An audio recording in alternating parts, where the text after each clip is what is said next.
Joining us now, Jess Michaels, Jeffrey Epstein survivor. Jess, it has been a momentous week. I would love to just get your reaction on how you're doing, your view of the files that have been released so far, and what more that you want right now. Good morning. Thank you so much for having me, and thank you for asking. I'm feeling every single emotion across the spectrum. It's unnerving, and it was predictable, because this is exactly what all of us have dealt with to some degree for the last 30 years. So this is expected, but now it's happened in front of the American people. So we're hoping that that makes an impact.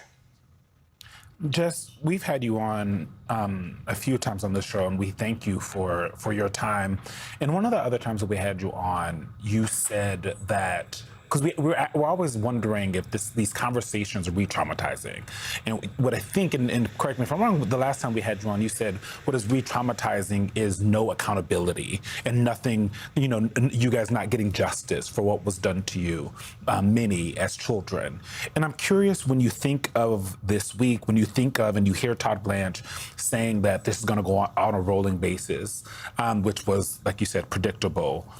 How are you and the other survivors thinking about reacting to it? And by that I mean, are you all ready to name names yourself? Because it feels like there was a lot of hope that this Department of Justice would do the right thing and continue to do the right thing. And maybe they will. We still have some time next year for them to release the rest of this information. But are you and the other survivors, ready to name names yourselves? Thank you for asking. So first, I want to clarify, I'm a 1991 Jeffrey Epstein survivor, and I was 22.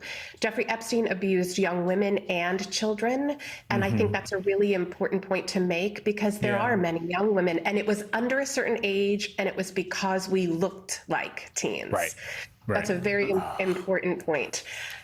The other thing is that we keep getting that comment, name names, and that was from one survivor who was feeling bold and brave in that moment of a press conference.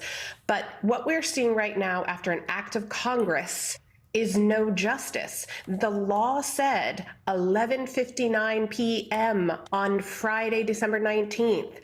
So if an act of Congress can't get justice, what is the American public going to do without the backing of the Justice Department to get us accountability and keep us safe and make sure there is some accountability?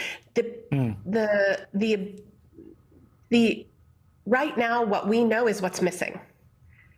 And that's an important point for us to keep to ourselves so that we can show negligence. I'm glad you raised that point, because I just wanted to pick up or follow up on Eugene's question. His was naming names, and the question I had was, we have seen Democrats in the House Oversight Committee successfully get documents, get files from the Epstein estate to get those out for the American. Some of them, but that was not dependent on DOJ.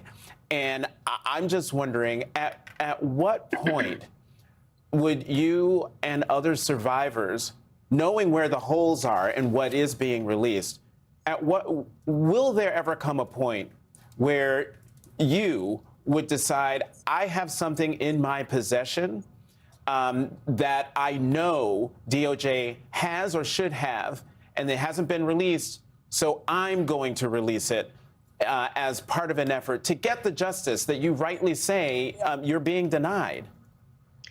But releasing it publicly just over social media or through a public statement, then what?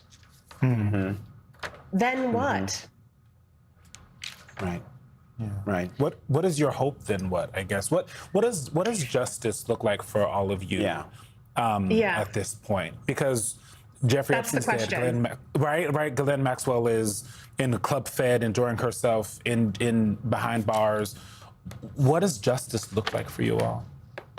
I think I laughed when you said Club Fed the last time we were.